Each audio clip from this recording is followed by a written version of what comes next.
Stoa is a digital campfire where we cohere in dialogue about what matters most at the knife's edge of what's happening now.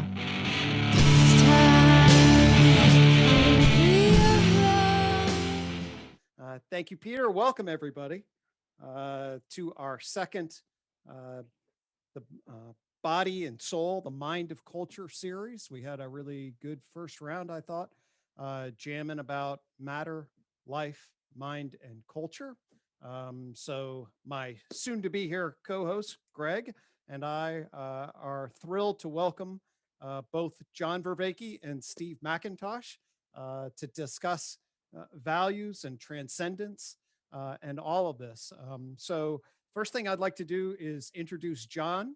John Vervaeke, as folks know, is a hero of mine and no stranger to this territory. And since folks know a lot about John, I won't say a lot about it. But what I'd like, John, maybe you could do is we have framed this in terms of a communal dialogos, which of course is a term that you raised folks' consciousness about. You and I engaged in an academic dialogos, and I just wondered if you could both introduce yourself and introduce a little bit of that concept to set the stage for what we'll be jamming around here. Thanks, Gregg. And thank you, Peter. And it's good to meet you, Steve. I look forward to our discussion. Well, if I'm Gregg's hero, like I say, Gregg is for me the incarnation of Aristotle, and so that's pretty good. And one of the gifts of the series is some of the relationships I've formed, and one of them is with Gregg, and we have ongoing work together. And Gregg, I know I owe you an email, and I'll get that back to you soon. So, Dialogos. I don't want to take sole credit for this. Some of the credit, in fact, goes to Gregg. We have been working out, and I've been doing all kinds of participant observation and participant construction. Peter also has had a significant contribution to this. It's the core, the central thing I'm working on right now. Christopher Mastropietro and I have, edited and contributed to an anthology. Gregg has also contributed to it about Dialogos, and of course also some of the work I've done with Jordan Hall. Some of you, of course, know Jordan, and Guy Senstock. So, and there's other people, but those are the core people that have been really reverberating around this. And so what I'm particularly interested in Dialogos is a way in which human beings can not just communicate with each other in dialogue, but commune.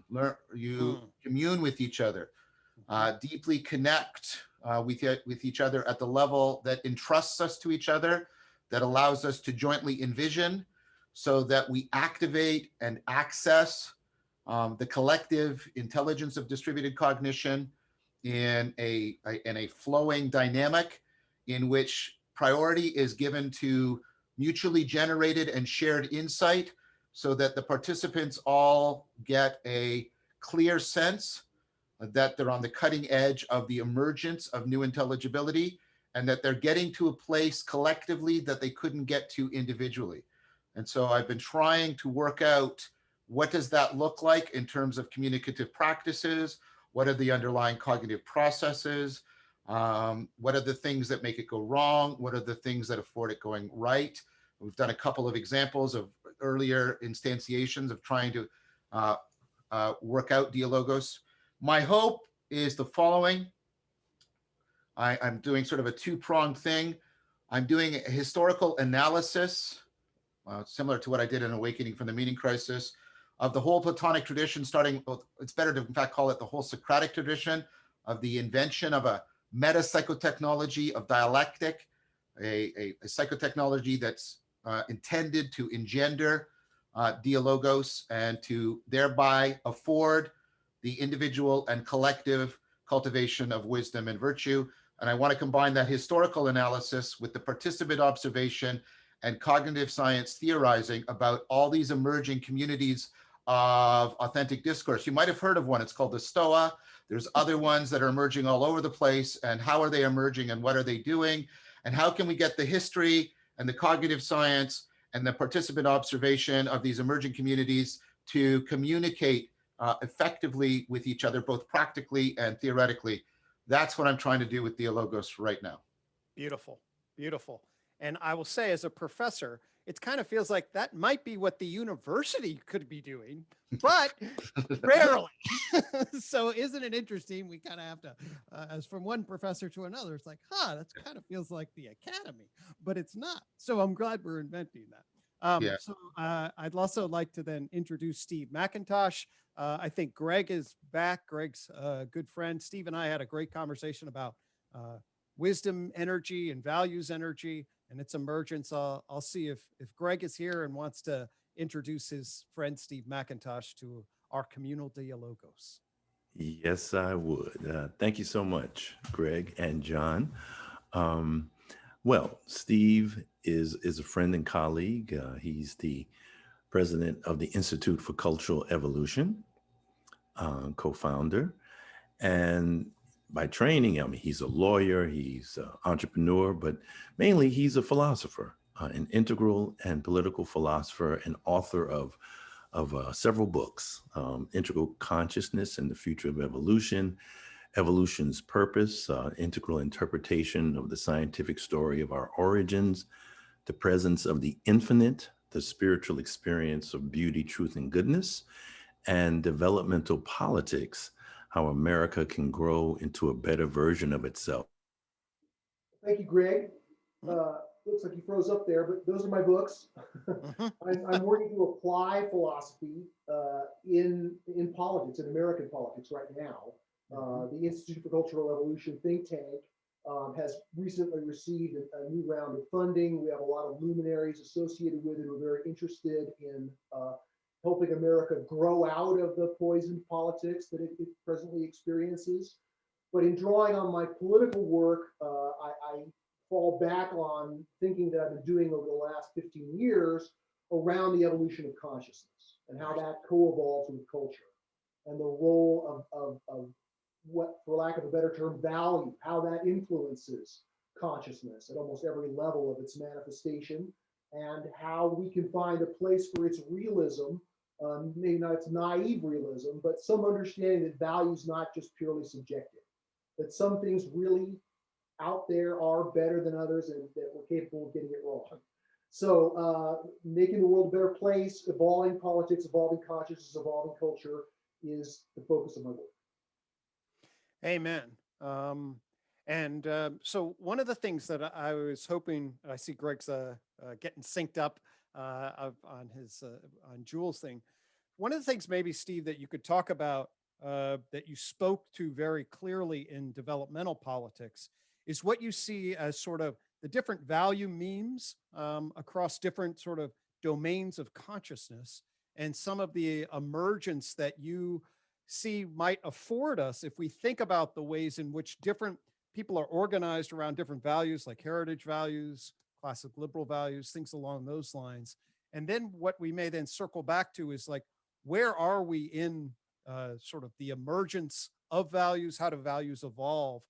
But maybe you could speak to a little bit of that, because the idea of how systems come together and dialogue and where they are in relationship to different anchor points, I think might be helpful to set the stage for some of the conversation going forward. Sure. Well, what I often refer to as integral philosophy is usually associated with the writer Ken Wilber. I certainly have respect for Wilber, but I'm not a Wilberian. I part from him on a variety of different issues. So I don't want, if I refer to integral, I don't want you to think that I'm in the Ken Wilber fan club or anything like that. But what I do share with Ken Wilber is this understanding of the evolution of culture. And certainly the Victorian notions, Victorian evolutionism in the 19th century, when they first started to notice, building on the idealists, that history was in the process of in a becoming, that led to all kinds of mistaken notions and Eurocentric hubris regarding what culture is more evolved than another.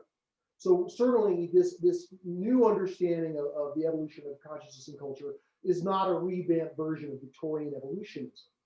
But one of the things that I want to say is that a big part of Wilbur's has been bringing in developmental psychology, specifically the work of Clare Graves and his theory of spiral dynamics, which has its limitations, but also is highly accessible. And a number of other, Robert Keegan, a famous developmental psychologist. My critique of developmental psychology is that it thinks of human psychology as evolving by steps and stages that inevitably fall along a linear trajectory. So when I talk about the evolution of consciousness and culture, I'm focusing more on the cultural structures. And those cultural structures, in a sense, what underlines those is the emergence of modernity itself. Like during the Enlightenment, with this sort of scientific, rational world, you can't pigeonhole it. But clearly in the historical record, modernity emerges and transforms those countries which manage to adopt its culture. And part of the way that modernity achieves its advances in wealth, in democracy, in all kinds of ways that it makes the world a better place, as well as the ways its blind spots make modernity bring new pathologies and new threats that the world has never seen. So there are the both important dignities of modernity and disasters that go with it. It makes the problems worse, but it's certainly not the end of history. But the modernist worldview, this cultural context of agreements, is a structure of agreements. All of us are swimming in this water, a little bit like, we're the fish. It's hard to see sometimes. Right. But in mainstream discourse, the difference between modernity and the older religious worldview that precedes modernity in just about every place where it's emerged, of course, it's Christian, but also we can see the traditional worldview in Islamic civilization and Hindu civilization and in the Chinese religious complex. For thousands of years, most of the great civilizations of the world were organized around religions. And that creates, even though the religions are diverse, they do seem to create very similar cultural structures, right? They all have a kind of feudalism. They all have kings. They all have a caste system. And so modernity, beginning in the Enlightenment, breaks out of that. It has a new authority on truth. Instead of scripture being the authority on truth, science becomes the authority on truth. So in this historical period, since the emergence of modernity, approximately 300 years or so ago, it has been in a sort of tug of war with traditionalism, right? Gradually, modernity has gotten the upper hand legally, socially, politically over traditionalism. And for most of American history, the conflict between the traditional religious worldview and the emergent worldview of modernity was really the primary cultural conflict that American history was roiled by. But beginning about 50 years ago, we recognized the emergence of a third major cultural bloc. It's not just an ideology. It's a third culture which is dialectically separated from modernity. It pushes off against modernity. There's many names for this culture, but what we're calling it now formally is the progressive postmodern worldview. I can trace it all the way back to Rousseau and the transcendentalists. There's plenty of examples of intellectuals trying to escape the culture of modernity and its pathologies. But beginning in the 1960s, we see a democratization of this way of thinking. It's not just the elite artists and intellectuals who join in the rejection of modernity. It's the counterculture. The counterculture emerges and it gains a lot of evolutionary traction. It stakes out a third kind of culture that's neither thoroughly aligned with modernity or traditionalism, even though it borrows the social capital from both of those earlier worldviews. But for the last 50 years, progressivism, for short, has been emerging from initially a counterculture. Now it's become a counter-establishment. And now it supplies the moral system for the elite segments of modernity. It used to be that modernity has had its liberal values, but its morality was supplied by the traditional religious worldview, more or less. Now, progressivism, as it's emerged, is in a competition with the traditional worldview to be the moral system that guides the decisions and the horizon of improvement for modernists. Right. So at least this is a partial explanation of the cultural conflict that's led to the poisoning of the United States politics. Trump is a symptom of the pushback of the traditional side against the progressive side. Modernity is sort of pulled in both directions. That's why most of the traditional worldview is on the right, most of the progressive worldview is on the left.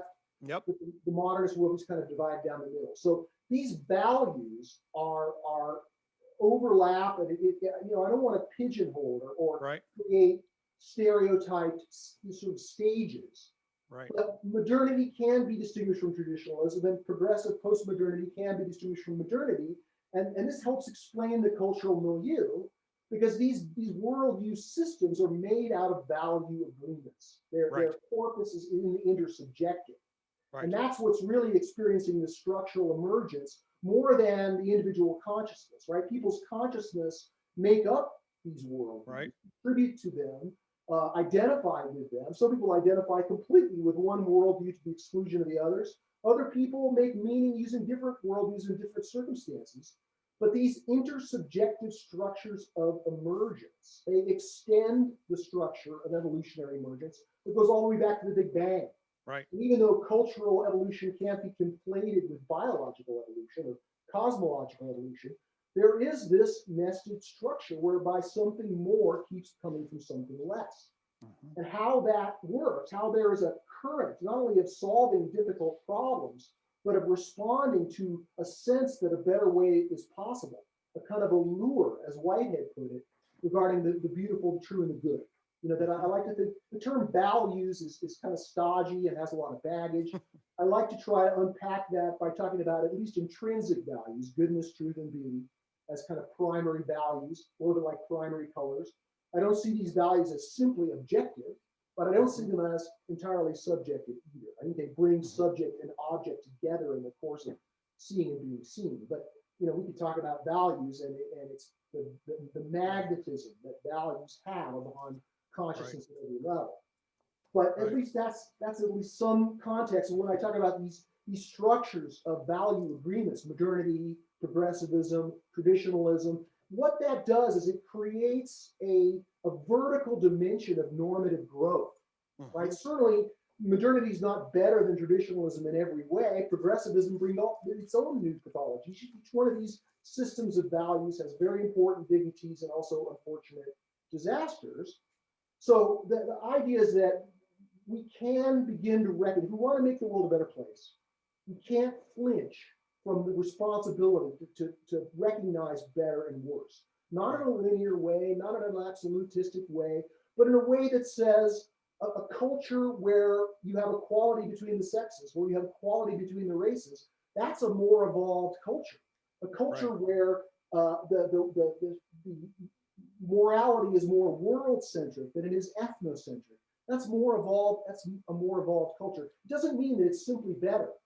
The other, just like all evolutionary structures of emergence, the lower levels are necessary for the sophistication of the higher levels. They work together as an ecosystem. So I'm constantly trying to revalorize traditionalism, revalorize modernity in the face of all the valid critiques that are landed against these earlier systems of meaning. Right. I wonder. There is this evolutionary, this evolution creates a dimension of development, and being able to recognize some room within that dimension of development, rather than simply having to make things all relatively equal, rather than having to flatten everything as sort of horizontal and know of lesser and greater value. I think that's problematic. Although relativism is important, it's one of two poles, right? We want to be relative and we want to recognize verticality. But just to wrap up that little statement, I can say that understanding evolution as moving toward more inclusiveness, more not always, not deterministically, but the reason that culture evolves is that people are trying to make their world a better place. And they've been trying to make it a better place for at least 40,000 years. And sometimes those very efforts have resulted in significant regressions. But nevertheless, I think that part of our reason for being here as human beings is to evolve our culture and evolve our consciousness and make the world incrementally better. And I believe that better is a real thing. Okay, Gregg, double G Gregg. Yep.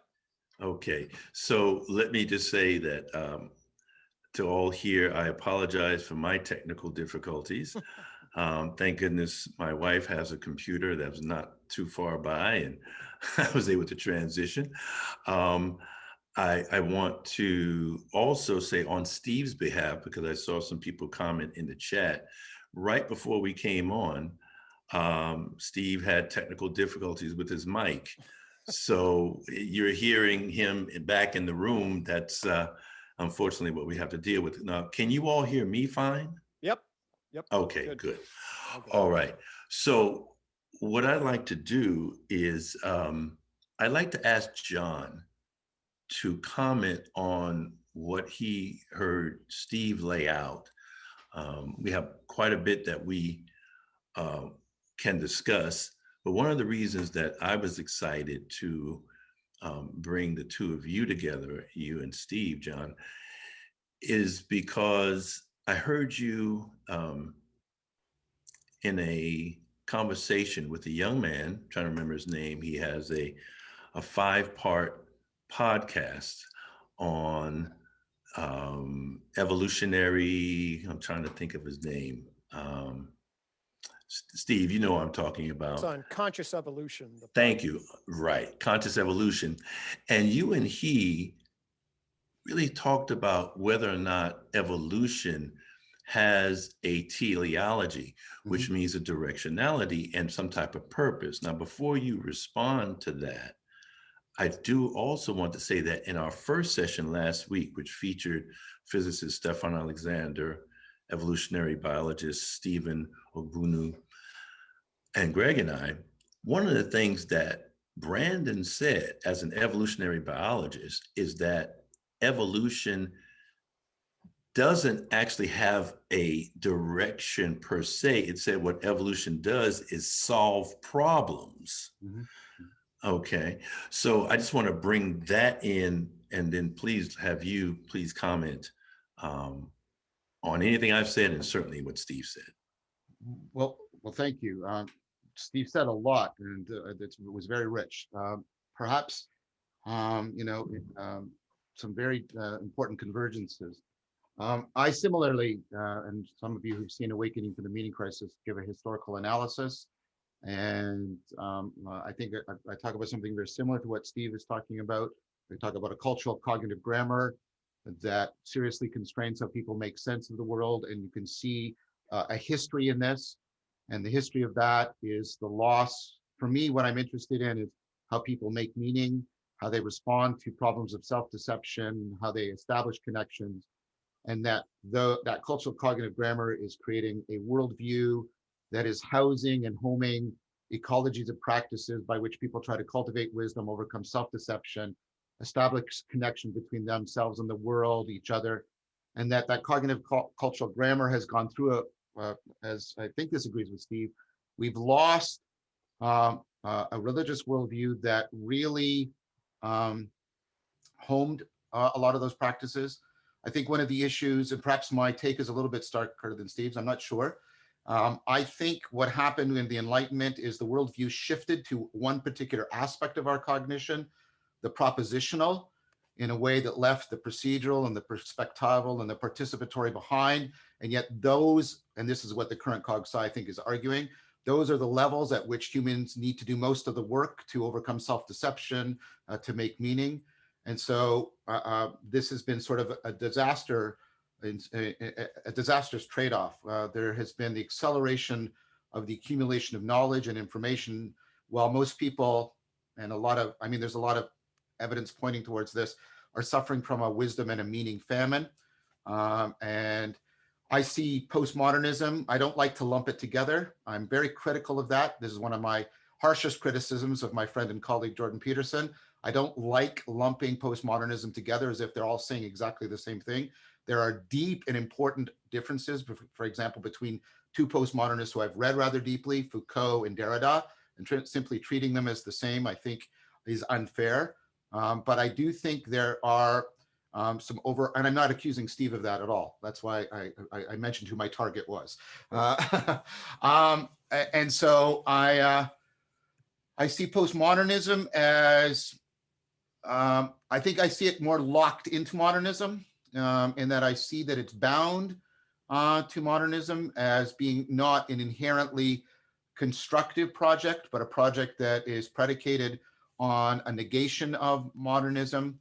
I'm interested, therefore, in metamodernism, which I see as somewhat of a corrective to postmodernism, because it's trying to say, yes, but what's the positive, constructive project?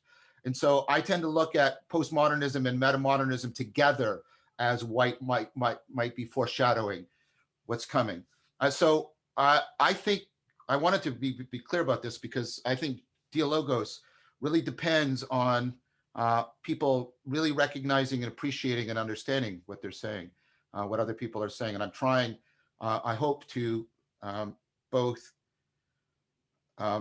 represent what I'm hearing Steve say in a way that he would acknowledge and appreciate what he's saying. The issues around evolution, that's perhaps where we might have some lively discussion, and I look forward to that. But one more point of bridging that might be useful for that, because Steve said something at the end that I take to be very, very important.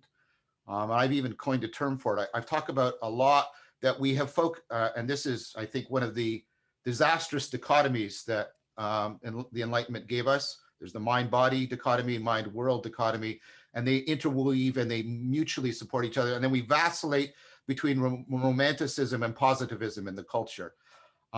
And so I've been trying to make use of some current work in cognitive science that talks about the transjective, that talks about that aspect that is co-created by the environment and the organism, and actually grounds and makes it possible. And so here I'm building on the work of people like Gibson and his idea of affordances, right? You know, the graspability of the cup is not in the cup, it's not in my hand, it's a real relationship between them. And most of my cognition, therefore, isn't in my head, it's in the dynamical coupling between myself and the world in an ongoing way.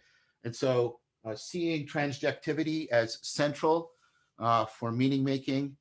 And I think that the process that's at the core of this, I'll try and wrap this up quickly, is a process that I call relevance realization, which is a dynamical self-organizing process for how we zero in and pay attention to this information rather than that information. And I think that's the core of our intelligence, and it's the core of our ability to start caring about this rather than caring about that. And that's, again, that's not a subjective thing or an objective thing, but a transjective. And I think that's deeply analogous. That process of relevance realization is deeply analogous to how biological evolution works. To put it very crudely, I think the brain introduces variation in what it will pay attention to, and then puts selective pressure on it, winnows it down, and then opens it up and winnows it down. You can see extended discussions between Gregg G and I on this topic. Gregg has written beautiful blogs on it, so you can go. I'm not trying to be cryptic, I'm trying to be brief, right? There's lots there. And I think that that process, and this is perhaps where we can discuss, I think that process, like biological evolution, is open-ended. I don't think there can be any sort of completion. I'm a big fan of Plato, but my biggest critique of Plato is a kind of perfectionism. I don't think that adaptation as a real affordance, that adaptations can be compared. Is the great white shark more adapted than the spiny anteater? I don't know. The great white shark is very adapted in the ocean, but it dies pretty quickly in the desert. So I don't know, because I think of adaptation as a transjective organism environment relation, and the environment is static and changing, and the organisms therefore are constantly changing. I don't think there's any final resting place for relevance. And that seems to be how relevance works. So if you pay attention to moment by moment experience, my finger is relevant now. It wasn't relevant a second ago. Is it perpetually relevant? No. We're constantly, when we get a moment of insight, what we found relevant, oh, turns out that that's not important. This is important. And so I see the evolution as open-ended. because adaptivity works in terms of an open-ended environment. And so I think there are deep similarities. My friend and colleague Evan Thompson talks about deep continuity. There's deep continuity between biological evolution and cognitive evolution. And I do acknowledge that there's something that looks like perhaps evolution at a cultural level because of the ratcheting effect of culture. Each generation can build on previous generations. I get wary, I'll be honest. Also, I'll speak from when people, it sounds to me like, and that's how I'm putting it, that they're equivocating when they move between cosmological evolution, biological evolution, cognitive evolution, and cultural evolution. I think there's deep continuities, but I don't think there's identities there. And so there's things, I don't think there's a telos. And I'm really glad there isn't, because I think we have a telos. We have a temptation to telos. I'm trying to speak very cautiously because I don't want to prejudice people against Steve. That's unfair. I don't want to do that. I would say there's a temptation to telos because we do a lot of relevance realization by constructing narratives, and narratives are inherently teleological. And I think a lot of our political problems and our discourse problems are because of narrative bias. Narrative bias is we see narrative everywhere, and a lot of times we shouldn't be. There isn't a narrative there. And so I'm hesitant for seeing sort of something like a narrative teleology at work. And I'm worried that, or maybe I would propose that we might be seeing a possibility that human beings will start shifting to something that isn't so beholding to narrative for our understanding of how we make meaning. And so that's my response. I'll leave it there because I've talked way too long. I apologize. Oh, I do want to say just one or two quick things, and Steve, please want to have you come back in. So a couple of things.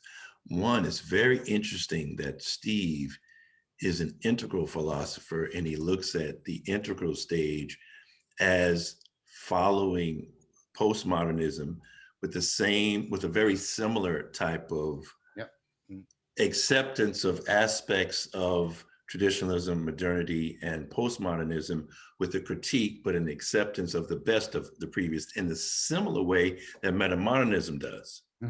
So there's a very strong relationship there. That's one of the things I wanted to say. And I'll just hand it over to Steve so Steve can respond. Well, let me say what John just said was very interesting. And I want to circle back and talk about a variety of his excellent points. Let me say first that when I talk about this progressive stage of cultural emergence, postmodernism is a difficult term because people think of postmodernism as critical theory, or they think of it as, the post-structuralists or the deconstructionists. If they think about it as a distinct branch of philosophy, even though, of course, it's got people within that branch, you could argue to say disagree, like, Derrida and Foucault. But when I refer to, that's why we're migrating away from the term postmodern, just because it has among that many other kinds of baggage. We're talking about this progressive worldview. It's not a singular ideology or a singular philosophy. It's sort of the one thing that all progressives have in common is their agreement regarding the abundant pathologies of modernity. So that, we can see it in the environmental movement, we can see it in the feminist movement, in the racial justice movement, and even the progressive spirituality movement. There's many different branches of progressivism, and they don't always hold together perfectly. But when you meet people who are progressive, a lot of them share these same views. So there are plenty of arguments that we can make. We don't have to belabor the point about how much of a worldview this thing constitutes. But let me come back and say that I don't think I believe in the kind of teleology that you don't believe in either, right? So I don't think that the universe being guided or, all of these, religiously inflected notions of providence and the emergence of the universe. I think that trying to get at the purpose within evolution I'm coming at it from a different angle and don't need to cling to those earlier notions about intervention or determinism or like that. But what I will say is that the cosmological evolution, biological evolution, and let's call it psychosocial evolution, or the evolution of human history, right? Which includes the individual people's ability to think as well as their cultural structures and everything else. It's a woolly category in its own right. But what I don't want to conflate these things. In other words, cosmological evolution seems like it's just a bunch of downhill reactions to entropy. Biological evolution seems like it's the working out of natural selection with no purpose whatsoever. As I mentioned, cultural evolution or psychosocial evolution, that's very dependent upon intention. It's on purpose unless it happens occasionally. So really the only thing that makes all of these kinds of universe becoming arguably describable and understandable within one overall rubric, which we can call evolution, is this structure of emergence whereby something more keeps coming from something less. And the proof of this structure as being one whole structure is that our bodies, each human body, is like a little microcosm of the entire structure, right? The most numerous atoms in our bodies are the hydrogen atoms. Those first appeared 13.8 billion years ago, and no hydrogen atoms have been made since, right? It's just boom, that's all the hydrogen in the universe appears at once with a big bang. So that emergence of hydrogen is the foundation of our bodies, as well as most of the periodic table, right? All of the minerals and elements in our bones. And in the same way that we contain most of the evolutionary accomplishments of cosmological evolution, both within our bodies and our atoms and in this geological planet we're living on, that's how this cosmological evolution, this stage, continues to support the leading edge of psychosocial evolution in the present. Likewise, biologically, all of the innovations of emergence that have occurred since the first, prokaryotes are, in a sense, embodied in us, right? We have sexual reproduction, we have red blood cells, we have a vertebrate, we have all of these innovations that have built on themselves that allow us to then have these million brains, which somehow generate this sort of extra animal consciousness, right? So the way I think about it is 3 big bangs. And I know, Gregg, you and I differ on this. We've talked about it in interesting ways. I follow Holmes Ralston, who's a professor who's done a lot of work in this area. His book, published by Columbia, came out in 2010, called 3 Big Bangs. He examines the ontology of these different kinds of evolution, right? The ontology of cosmological evolution. What is that?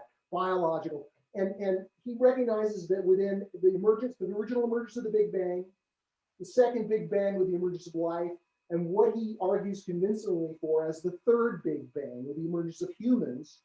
And what makes that third Big Bang comparable is that it opens up a new realm, a new domain of evolution, where a new kind of evolution can take place, right? The conscious evolution of our culture and our history by humans. So, but what ties all these 3 very different kinds of becoming together is that they all are hung along this structure of emergence, which goes back 13.8 billion years, which is continuing to function here in the present in a vital way.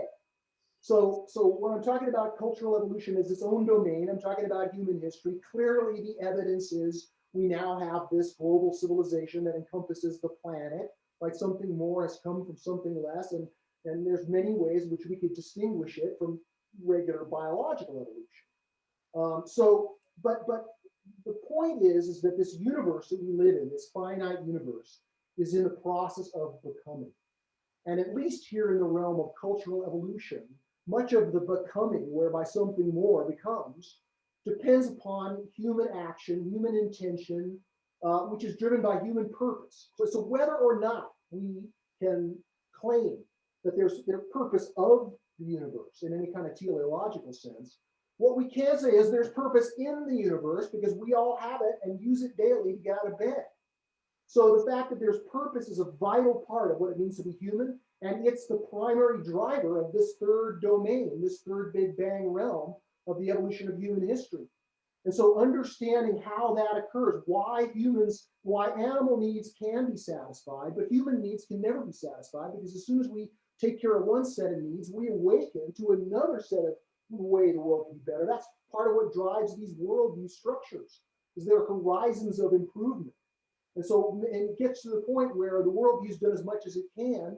And in order to improve the human condition further, you have to improve your definition of improvement itself.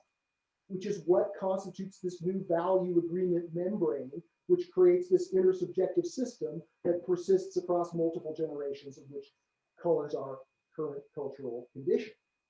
So anyway, purpose, I argue that we have it. I do believe that we do have, small degrees of freedom that allow us to be creative and imagine how things can be better in novel ways. And then those degrees of freedom are directly related to the ethical causation of our purpose. So, that's a mouthful, but at least that's some thoughts relative to what you just said. One of the things that sort of seems to bring me to is I feel, and I think we all feel this in various ways, that this is a very important time in cultural conscious evolution. And that modernity played a particular role to create a particular structure. But if we look in the back half of the 21st century, I'm not sure that the structures that modernity built for us are adequate to the task. And it seems to me that transformation is in the air. If we ask transformation, I think both of you have offered really powerful and interesting reflections about sort of the kairos of the moment. And I think the issues of values, John, I know you've been engaged in recently rich conversations with Jordan Hall about the sacred. Yeah.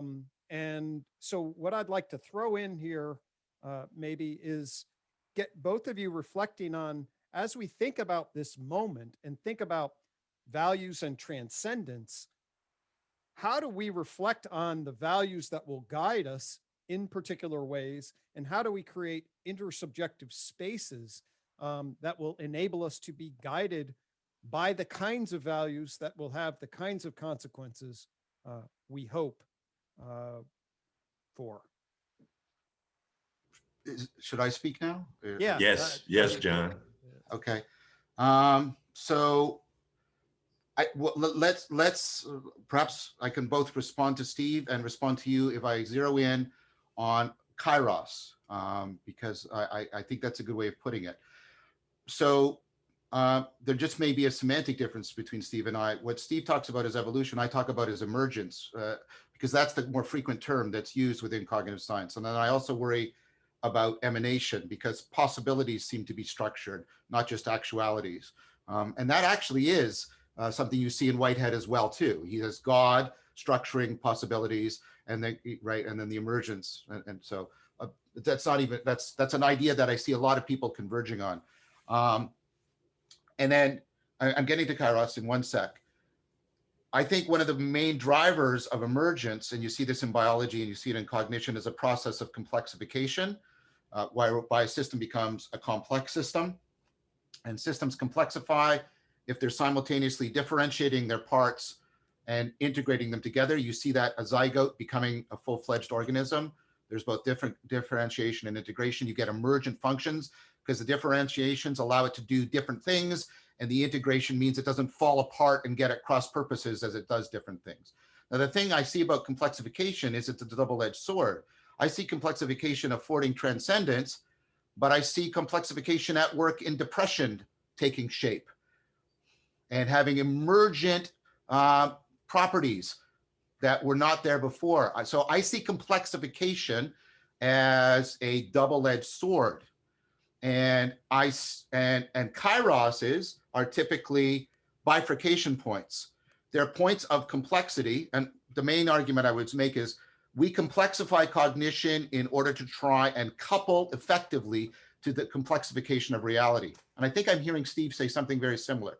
But I think that and this is where Jordan and I are both, Jordan Hall and I, we think the issue that's happening right now is the complexification of the environment. And we're speaking mostly here of the psychosocial technological environment, that rate of complexification and the emergent functions that are coming out of it, is it going off exponentially. And so the kairos we face is that a lot of the previous grammars, cultural cognitive grammars, by which we try to shape ourselves to the complexity environment are insufficient for that rapid takeoff. And that what we're seeing is not only adaptive complexification, but as I was arguing a few minutes ago, we're seeing lots of maladaptive complexification. And that's why the social network, the social, media are creating, I think, much more pernicious complex systems than adaptive ones. So what I see we're facing this thing of, okay, how do we structure a cultural cognitive grammar so that we can tap into this kairos, and so that we become more adaptively fit for it, and so that we can respond to these massively complex self-organizing systems that seem to be deleterious to our life. And I don't mean just our cultural life, I mean our biological life and the life of the planet. And so I think that really well, I don't want to exclude Jordan. We seem to be in agreement that we need to open up what we mean by the sacred. And here's why. So I do work on meaning in life. What is it that actually drives people to find their lives more meaningful? And there are 4 factors, and one of them is purpose. People need to have a sense of purpose. But there are 3 others. One is mattering. People need to feel connected to something that's bigger than them, that has a value independent of their egocentric concerns, right? Another is coherence. People need they need their world to make sense, so that there's an agent-arena relationship between them and the world. And finally, people need to have experiences that they think are significant, have a depth to them, take them into a deeper reality. There's an ontonormative drive in human beings. They like, I'll do this with my class. How many of you are in really satisfying romantic relationships? Put up your hands, right? How many of you would want to know if your partner was cheating on you, even if it really threatened that relationship? Almost all of those people keep their hands up. Yes. So in addition to whatever we want what is satisfying our desires to be real. And here's what the research shows. Purpose matters, but mattering and coherence and significance actually matter more than purpose. And so part of my concern is to try and open up the sense of the sacred, have it non-narrative, because narrative focuses on purpose. And I want to try and open up the sense of the sacred, a non-narrative sense. And to be fair to me, many of the mystics end up in a non-narrative place, right? Live without a why, Rumi, right? And also, I think Eckhart. And so I want to open up the sense of the sacred so that we can reconnect to those 3 connections that we don't tend to emphasize as much, even though the research shows they're more important. One is more important singly. Mattering is more important than purpose. People will sacrifice purpose for mattering, okay? The other 3 collectively are also more important than purpose. Now, I'm not saying purpose doesn't matter. I'm not saying that. Sorry for that pun. I'm not saying that, right? But the other, and I think, I would argue that our exclusion of those 3 is consonant with our exclusion of the non-propositional kinds of knowing, the perspectival, the procedural, and the participatory. So I would argue that we need a sense of the sacred that resurrects both of those in a mutually supportive fashion. So we have the kind of dynamic coupling that will prepare us in a discerning fashion for that accelerating complexification of the socio-cultural, technological world that we're facing. And so I talk about, and this goes on really current work from Owen Guilford, where he talks about natural reward, not just natural selection. And you can see it in organisms. Evolution, evolution modifies traits, so you have advantage, right? But the capacity to evolve is itself a trait. And what can happen is organisms can evolve their evolvability. And that gives them a tremendous initial advantage when there is a rapid change in the environment. So when there are rapid changes in the environment, evolution isn't the key thing. The evolution of evolvability seems to be the key thing. And so I'm proposing that if we shift this way, we can refocus the notion of the sacred in such a way that it affords us, as I said, to revivify the lost 3 kinds of knowing, these other aspects of meaning making, so that we have the evolution of our evolvability. And so that's how I'm trying to answer Kairos, respond to Steve, and respond to you, Gregg. That's marvelous. Okay, so Steve. Yes. I mean, I just talk about what he just said, because that was so rich. I mean, in other words, don't ask me a question, just let me respond to John. But I'll go. Now I'm going to say, no, I'm saying, I'm just opening the floor to you to continue along that line. Okay. Well, let me just say that this is a sacred dialogue about the sacred that I feel, blessed to be part of, because ultimately our ability to recognize the sacred, in a sense, is I'm completely with you, that a more sophisticated, we'll call it reinvention, like Stuart Kaufman. I don't think we invented it in the first place, but I think understanding it at a deeper and wider and more significant level is exactly the key to overcoming this crisis of meaning, this crisis of the environment, the crisis of modernity's pathologies catching up with us, etc. So what the sacred is the topic I love to talk about, intensely. And of course, a lot of this is semantic, right? It relates to what we mean when we talk about the transcendent. We try to use in Developmental Politics, my 2020 book, I try to use the term transcendent as an umbrella term, at least from a political perspective, that can stand for anything that's an authentic greater than self-interest. Right?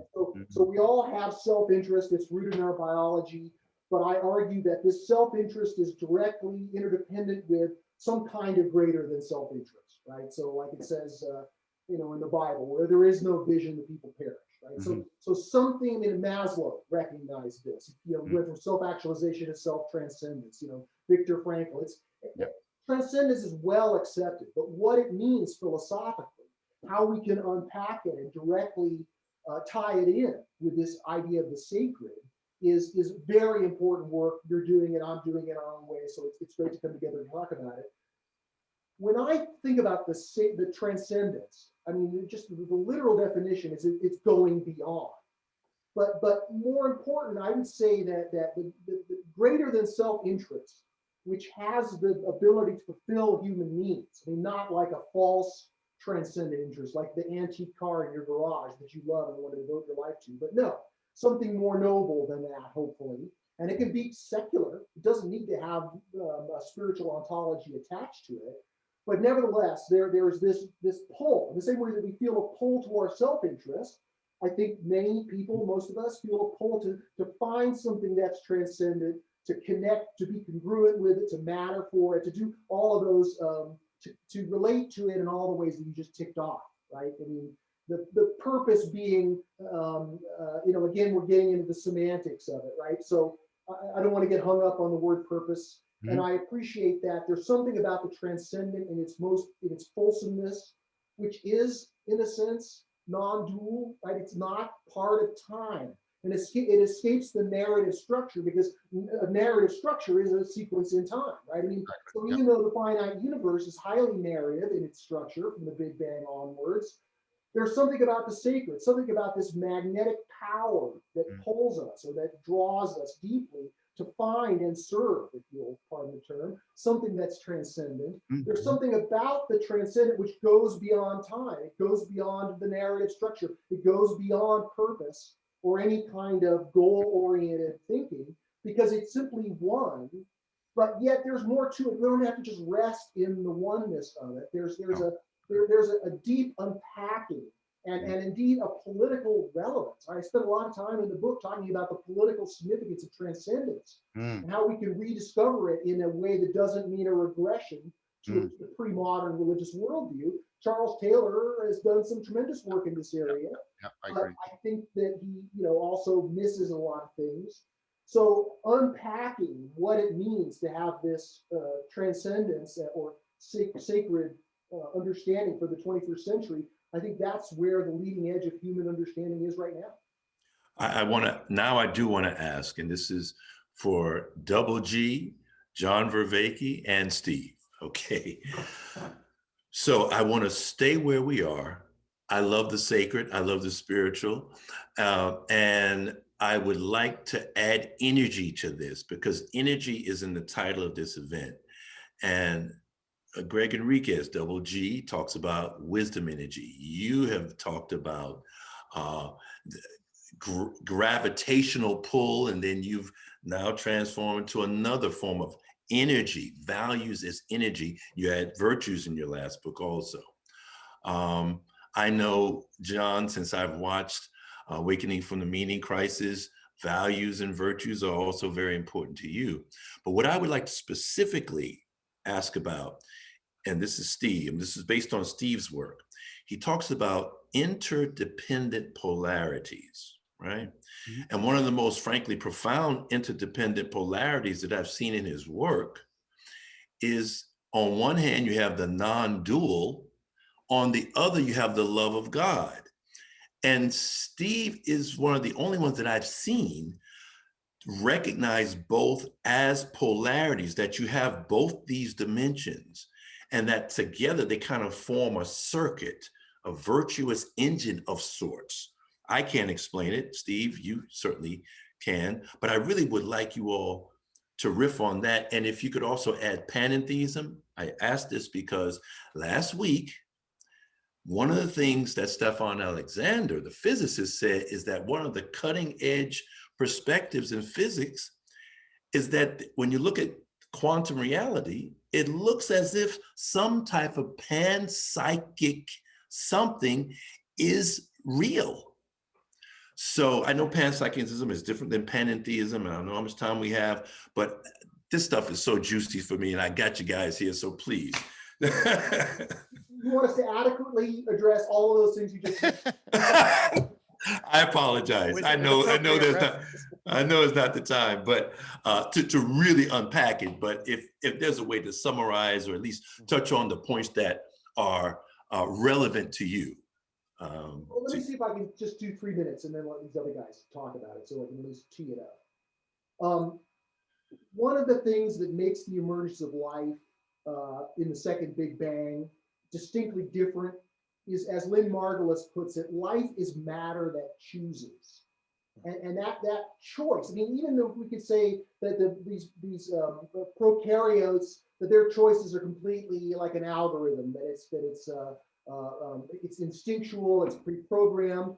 But no, even Stuart Kaufman has talked about these prokaryotes and eukaryotes as minimal molecular autonomous agents. The point is that life, one of the things that makes it different from just well-organized matter or a system of matter in which there's a throughput of energy, is that life is responding to the purpose to survive and reproduce. It can fail at this purpose, right? That is, material systems don't have a goal that they can fail at. But surviving and reproducing is a goal, and it's a primitive form of goodness. At least it can be understood that way philosophically. So life is being drawn toward this intention to survive and reproduce. Why is that?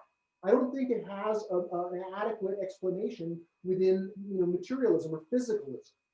But regardless of whether we want to attribute intentionality or how much we want to attribute it to life, when it comes to humans, we clearly have this intentionality. We are attracted by values. And as Emerson, Ralph Waldo Emerson observed, every natural fact in some ways is a symbol of some spiritual fact, some higher, some transcendent fact.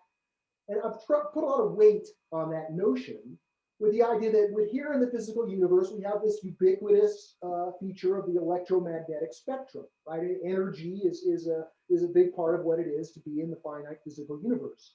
And energy certainly has physics to it. I mean, in addition to the electromagnetic spectrum, we can see how electricity moves in a circuit, right, between a positive and a negative. And it has both, it has a charge, it has power, it has light. It's only about 150 years since humans really understood this phenomenon, which we now call the electromagnetic spectrum. And so using this analogy in ways that I can't unpack here as I try to keep myself to another minute, is the idea that beginning with animals, but coming online more fully with humans, is this ability to feel, like I said, a better way is possible. That there is a thing, that there's a sort of a basic morality that we sense in our bones that means that human life does have a certain sacredness to it, or that it does have a moral component, which at least bleeds over into something we might identify as objective. Value is not an objective thing. What we feel is this pull that a better way is possible. We are attracted by the beautiful, the true, and the good, not just biologically. We're attracted to beauty, as Plato understood, that transcends our biology, and it sort of ushers us into this higher level of mind. Same with goodness, same with truth. It's the telos, if you'll pardon the term, of all science, to try to find out the truth, in philosophy as well. So there's something that's drawing us forward. And some could say, well, it's just the problematic life conditions that are irritating us and that cause us to seek a better way that way. But as I argue at length, no, there's actually some kind of it, comparing it to magnetism, seeing that value as it manifests in our consciousness at least, does have certain identifiable behaviors which are remarkably similar to the energetic properties of physical energy. One of those behaviors is this polarity, whereby the more intrinsic the value is, the more it seems to be related to a complementary value like liberty and equality, right? Liberty can't stand alone. It needs to be conditioned by equality. Same with equality. Real and ideal is another one of these conceptual behavioral polarities by which values appear in these complementary pairs, and they need each other to maximize their value creating capacity. So the promise of understanding, if you'll pardon the term, a physics of value, or a way that we could maybe understand the way it motivates people, the way it magnetizes consciousness, the way it can generate political will or not generate political will. These are things that it seems to me is within our capacity as humans to discover.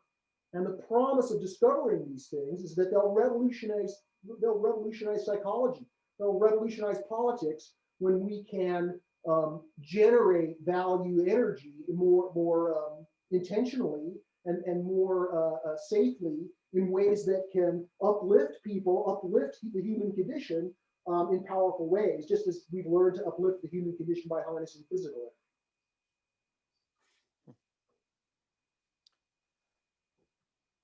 Double G or John? All right.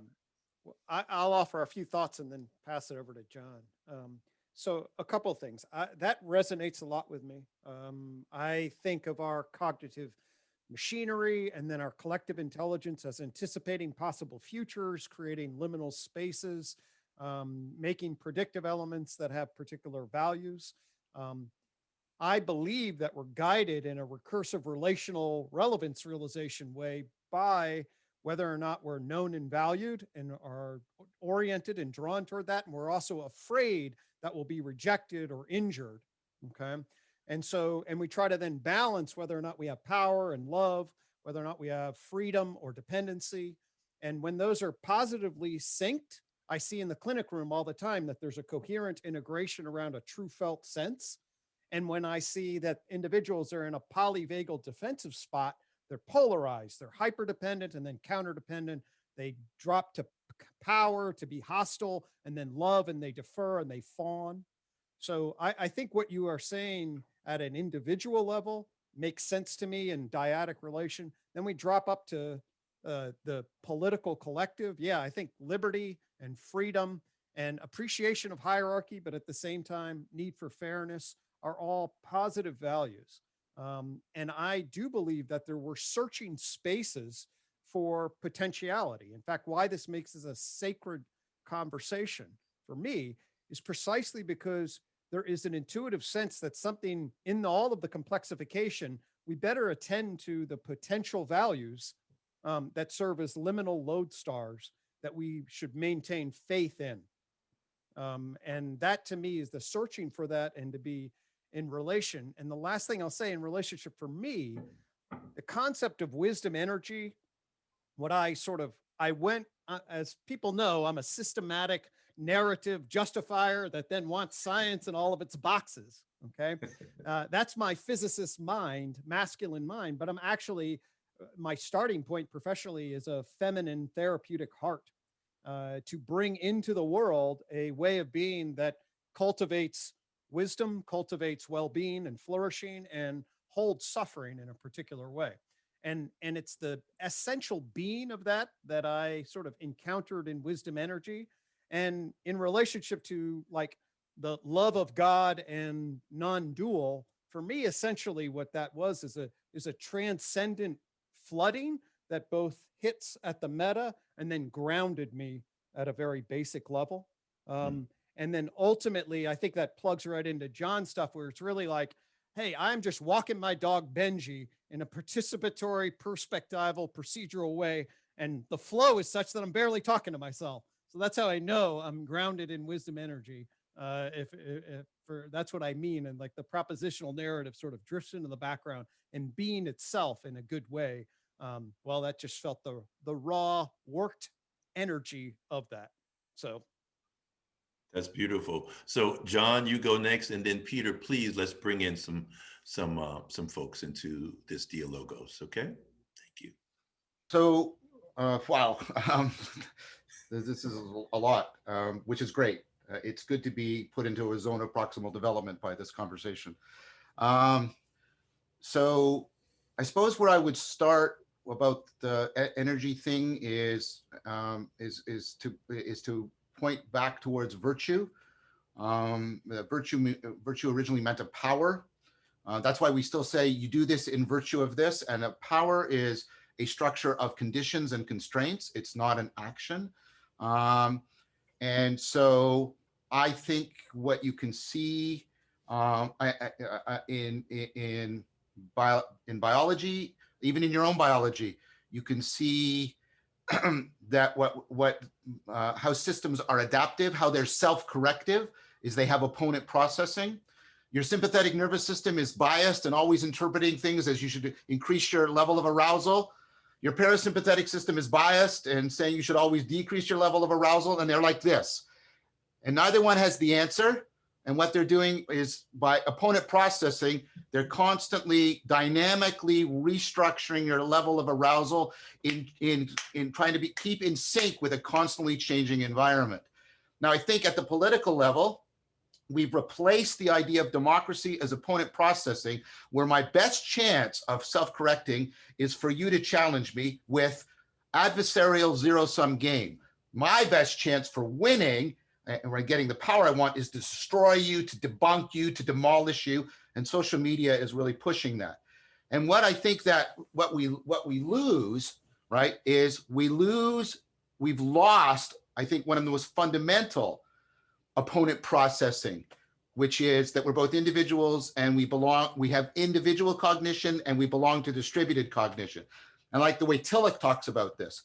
He talks about how we're constantly pulled between individuation and participation. And he kept warning, and he's the first non-Jewish academic to be turfed out by and persecuted by the Nazis. He kept warning anybody who offered you a resolution of that and said, and I mean this term I'm now going to use, here's the final solution to the individuation participation problem. Here's how we can finally resolve that. We can either dissolve into the collective will, or we can become atomic individualism. And I think all of that is very dangerous bullshit. Now, I think what we need to do, to pick up on one of the things Gregg said, is I think we need to go back and see this opponent processing as where and that's what I think Dialogos is. Dialogos is where you try to practice the opponent processing between individuation and participation, individual cognition and distributed cognition, so we can get the practice and the taste for what virtuous self-correction through and with each other actually is. Now, I think part of that also requires that we pay attention. Yes, we are not like, and I agree with Steve, we're not just a simple self-organization of a tornado, because a tornado will go into conditions that destroys it.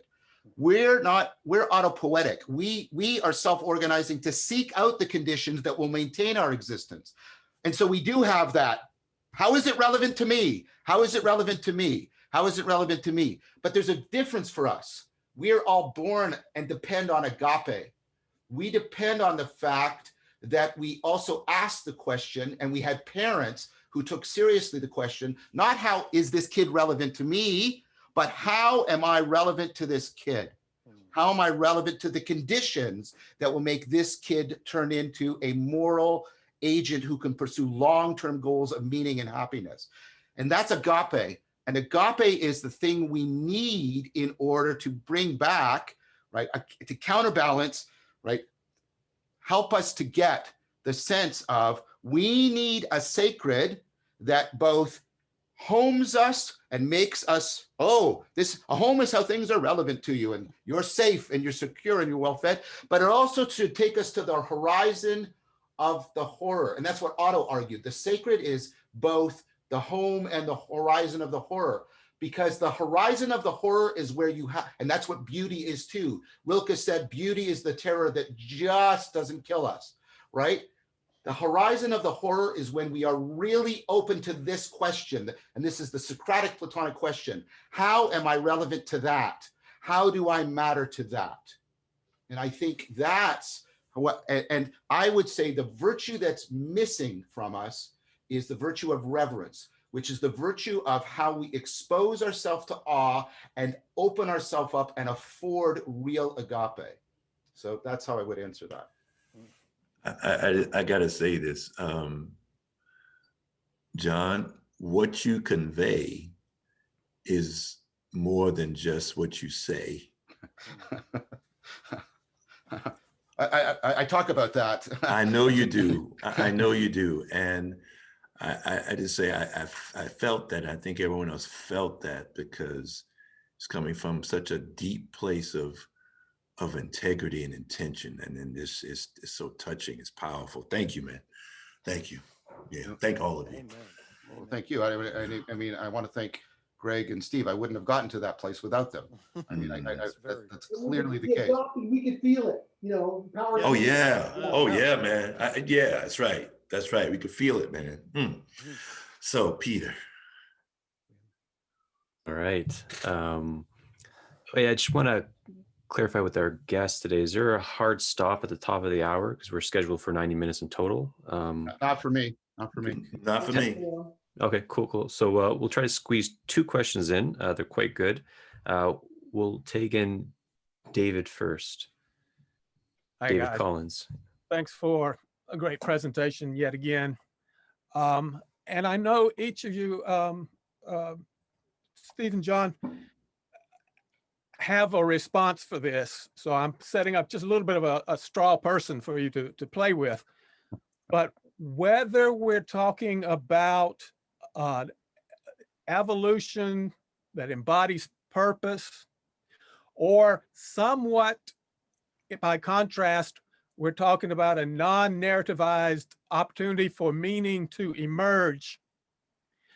I'm remembering images like the Buddha not moving, touching the earth. The Zen teacher Dogen talking about taking the backward step away from constructions.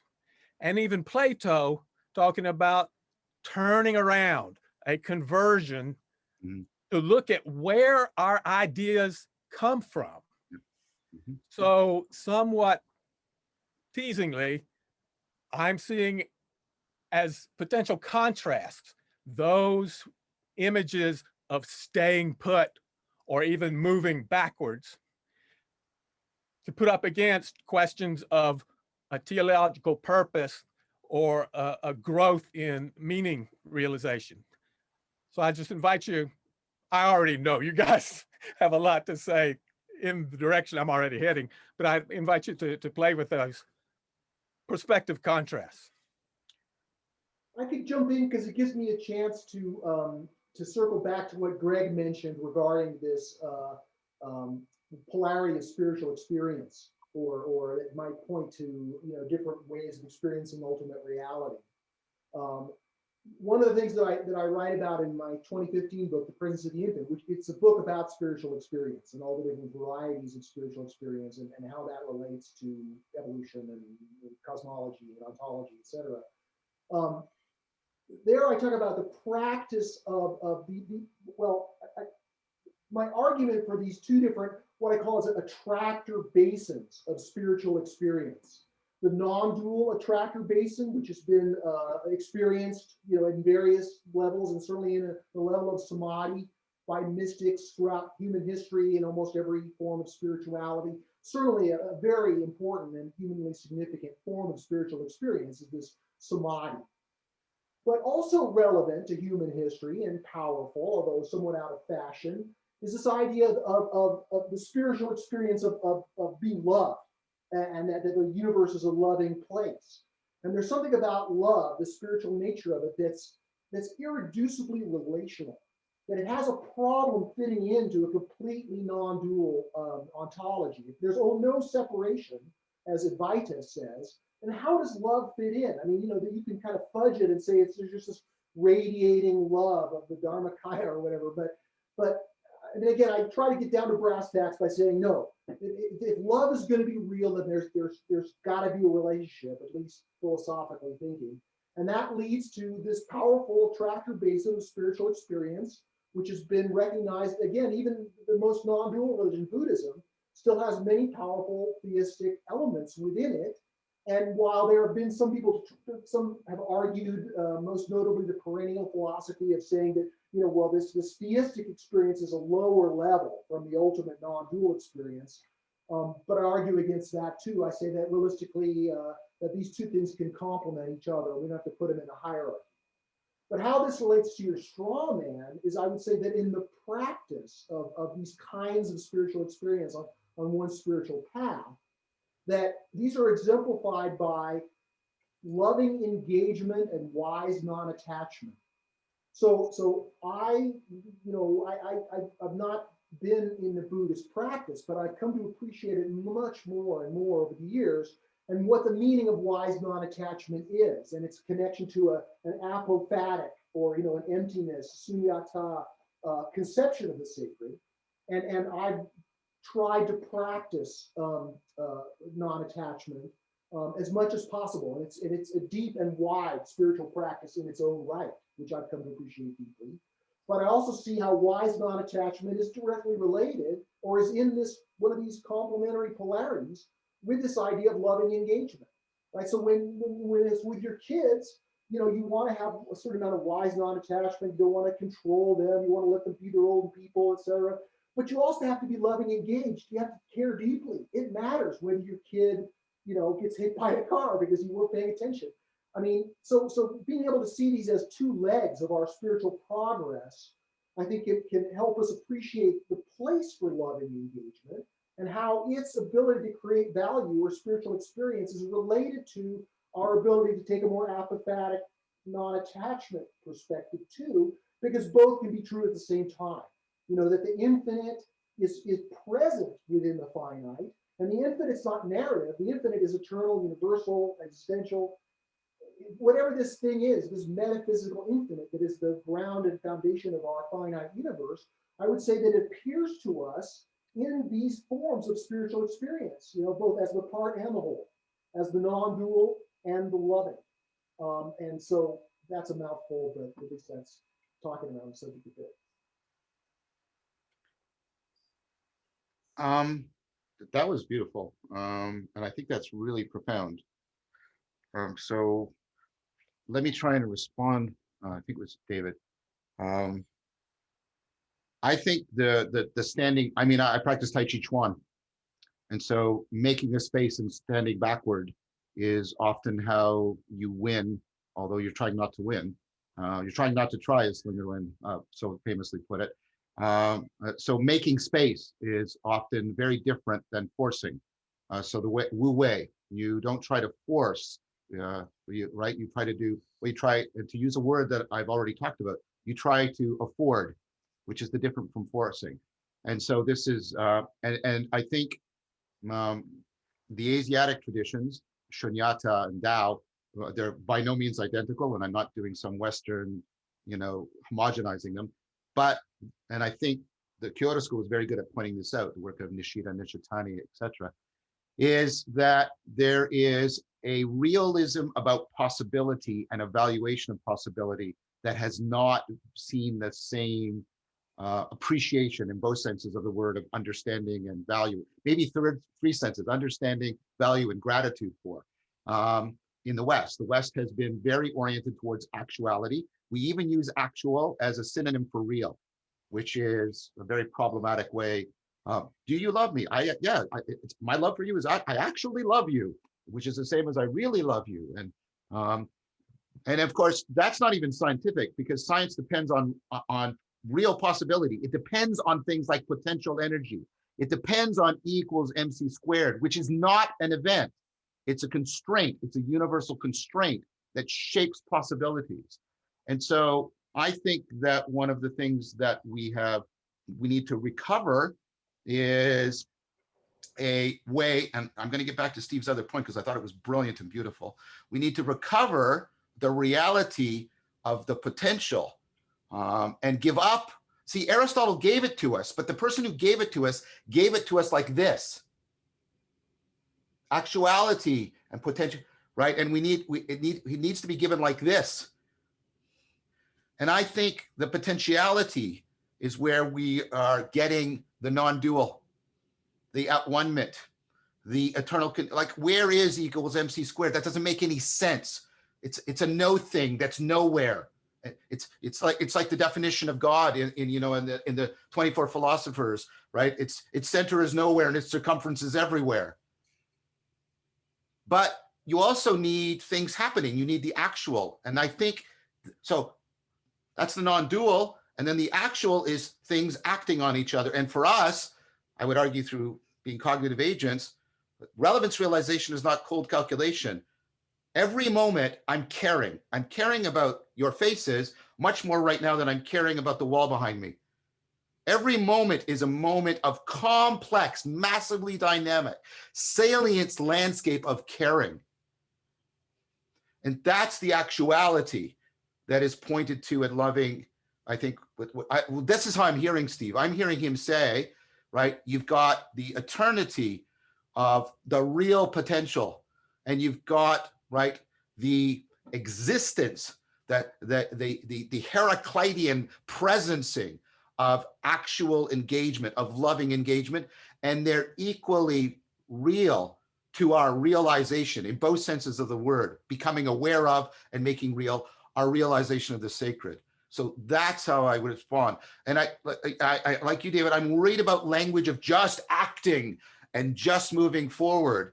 And that's why I was trying to talk about systems of constraints, virtual engines, the way in which possibility is really structured, not just the way in which actuality is really structured. So that's how I would answer to that. Lovely, both of you. I really appreciate it. I'll tag with my own sense as a longtime contemplative student, both psychology and contemplative traditions. The more I quote unquote empty out and go nowhere, the more what's always already here is alive and in love. So again, appreciate you both. Well, I could just respond to that last point. And this goes towards my conversation. Well, I think it's Genuine Dialogos with Steve and also the two Greggs. I think that what the literature shows about psychological human love is it's engendered by reciprocal opening. You want two people to fall in love, this is what you do. Get them together. This is what the research keeps converging on. I divulge something about me. I open myself up. I make a space in myself. I'm vulnerable. I make a space in myself for you. And then if you pick up on that, and then you divulge something to me, we'll get where we reciprocally open up to each other. And I think Plato's model of anagage and ascent is coming out of the cave is exactly that, right? The psyche gets restructured so that it can see more into reality. As it sees more into reality, it becomes more realized within itself, and they reciprocally open up, and we fall in love with the depths of ourselves and the depths of reality in a mutually consonant and growing manner. And so, I think that when you make space, you also make possible. And one of the things you can make possible is that mutual opening. And that's a profoundly loving event. You can fall in love with the two depths and how they're falling in love with each other. And if we could get people to fall in love with reality again, wouldn't that be great? Remember I called you, John, when I was in my manic loving Yeah. wisdom energy, right? I was like, oh my God, philosophia. It's like Yes. everywhere. Yeah. Peter. All right. Evan, you had a question.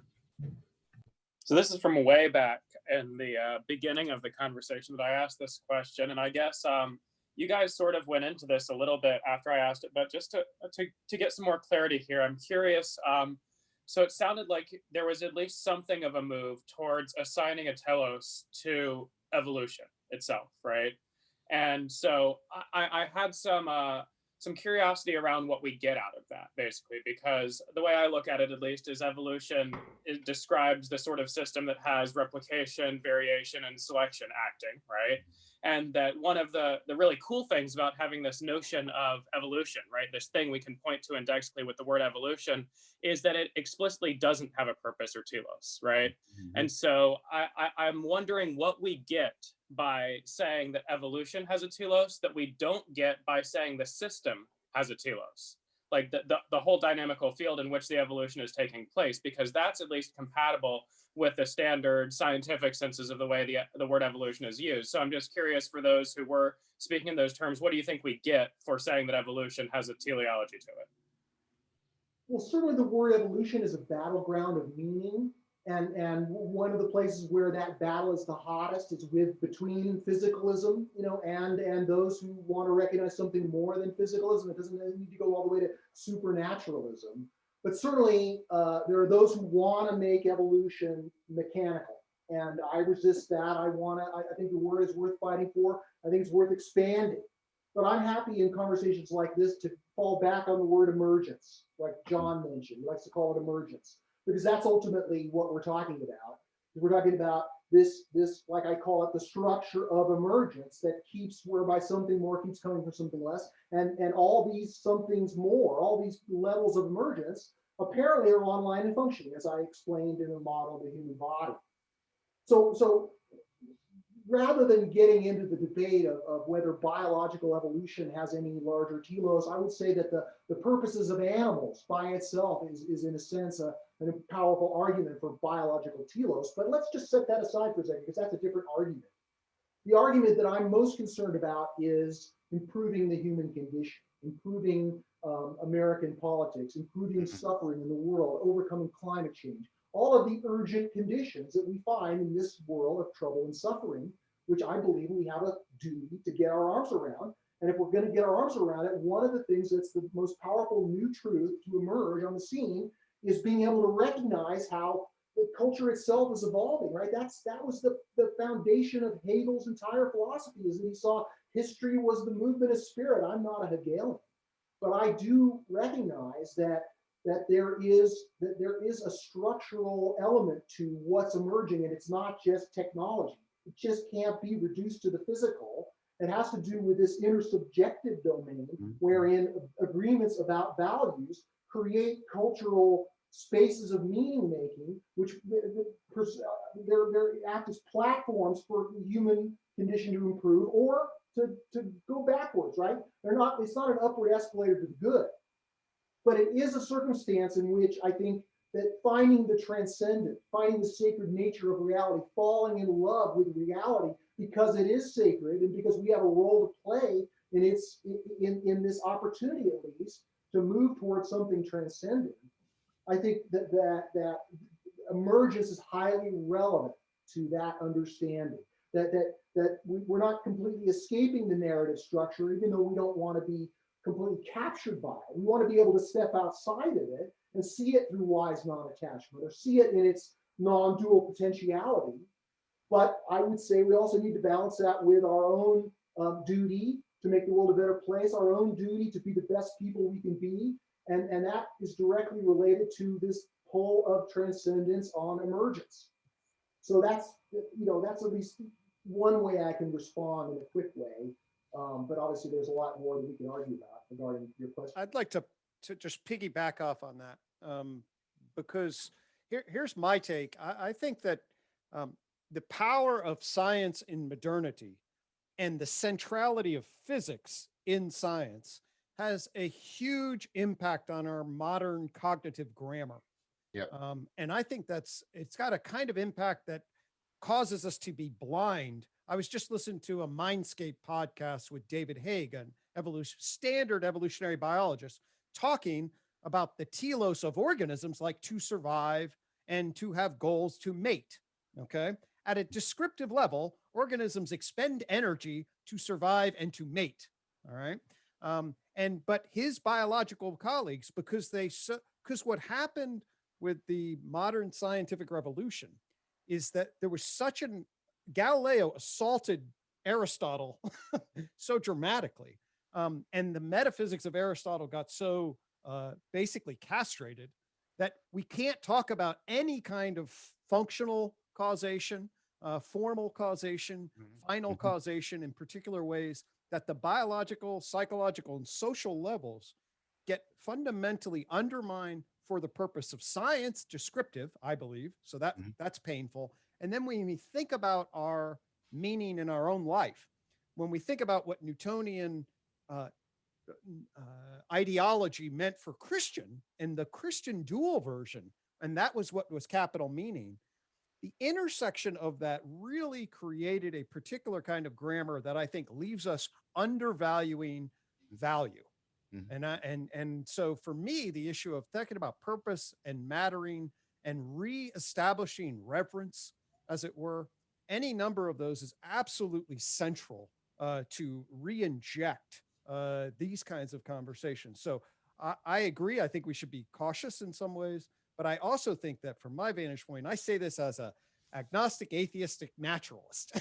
I was like, guys, take a chill. It's okay to allow certain kinds of concepts to describe processes. And man, is it okay for us as conscious, reflective beings to wonder about how we might evolve with purpose. So I'm in a huge agreement with both of a lot of what Steve said and Gregg said. I agree very strongly with that we need to bring back Aristotle's formal causation.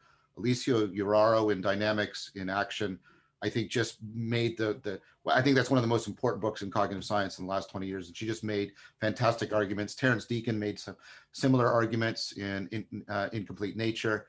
Evan Thompson has made amazing, there's just this huge, and more keeps happening, right? And I think, and the fact that even the physicists, I agree with Gregg, we should stop having, it was like physics envy, right? It's almost like penis envy, right? We got to stop having that, right?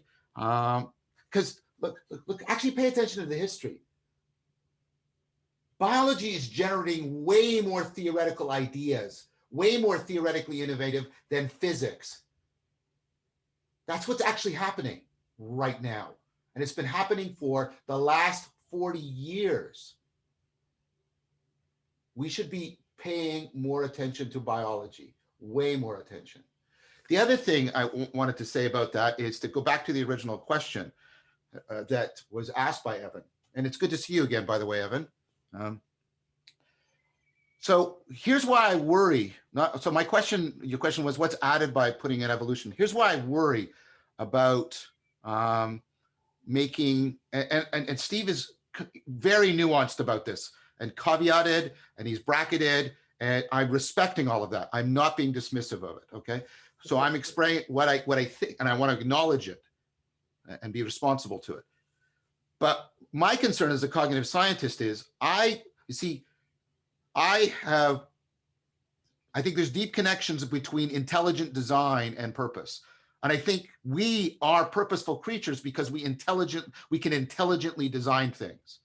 And I think it's appropriate to talk about even, and Evan does, even microbes have a kind of intelligence, their ability to change the permeability of their membrane and move around, like it's really complex. Obviously it's not our level of intelligence, but man, is it sophisticated. I don't want to try to explain the emergence of our intelligence using intelligent design, because for me, that is ultimately vapidly circular. We have to preserve a sense of evolution and emergence that is in no way dependent or beholden to intelligent design if we're going to explain our intelligence in a non-circular manner. So I think as a cognitive scientist, I'm committed to offering non-circular explanations. Now, I might be wrong. Maybe there was a God and this is a fiat and a miracle, and I have to be open to that when there's evidence and argument for it. But what I have rational hope for and argument and evidence for is I don't need intelligent design to explain the emergence of creatures who are capable of intelligent design. And for me, that is something I'm going to hold on to, because that for me is a very, very valuable thing as a scientist. And so until I like, that to me is doing really, really good work. And so my epistemology is ultimately pragmatic in the Peircean Jamesian sense, not Rorty, but right. And so I think that it's very crucial. That's why I don't use that term when I'm trying to talk about emergence or emanation, precisely because I want a metaphysics that will give me a non-circular explanation for how intelligent designers emerged. Because if we don't do that, we have two options. Which is, right, I get a scientific explanation of everything except how I'm a purposeful being seeking meaning and then I don't belong, or we get some crypto idealism, right, in which it's all just intelligent design unfolding itself. And I find both of those very problematic for dealing with both history and science. So that's what I would say, Evan. Let me just add, I'm not a proponent of intelligent design.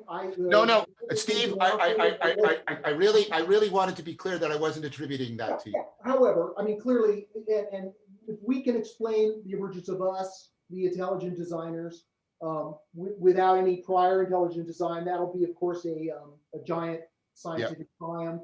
And I don't think that's beyond the realm of possibilities. But regardless of how we got here, we're here. We have intention, and I think that ultimately they do connect to something we might call sacred. I think we're in agreement on this, Steve. I don't have anything to say other than yes. Well, if all of our guests are willing to take one more question, I think great. Let's take one more question. Great. Right, Laura, you are up. Hi, thank you so much for such a beautiful conversation.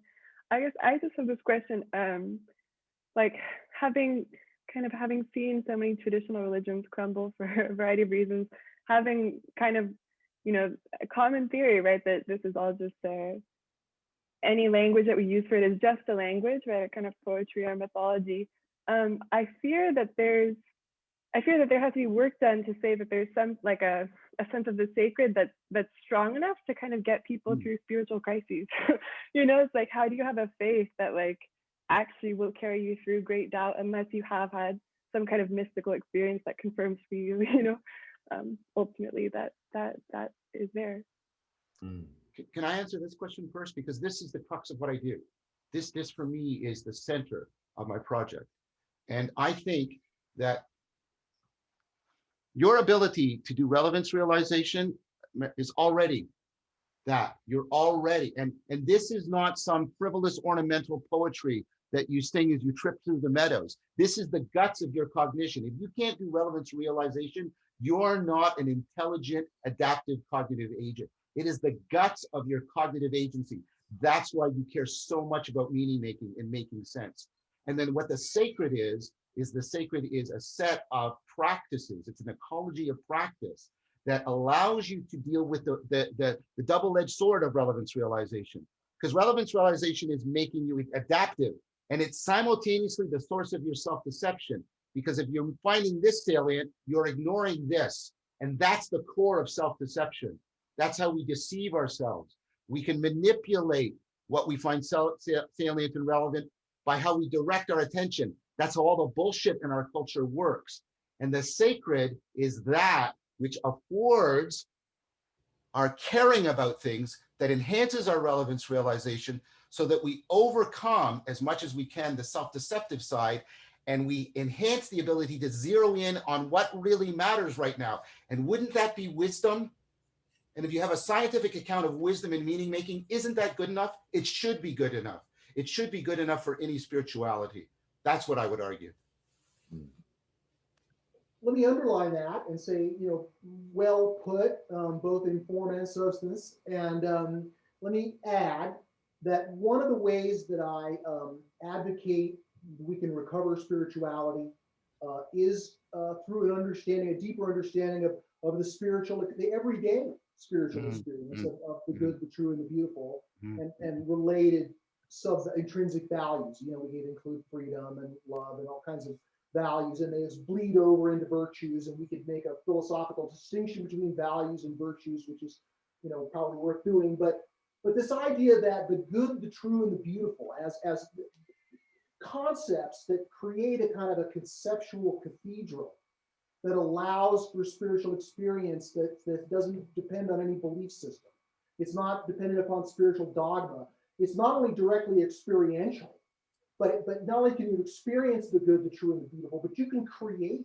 You can be a more moral person. You can care. You can serve. You can create beauty, original, new beauty that expresses your spiritual experience and that gives a spiritual experience to other people. And within these values, understood philosophically, but connected to, they can connect seamlessly to all kinds of different spiritual teachings and practices.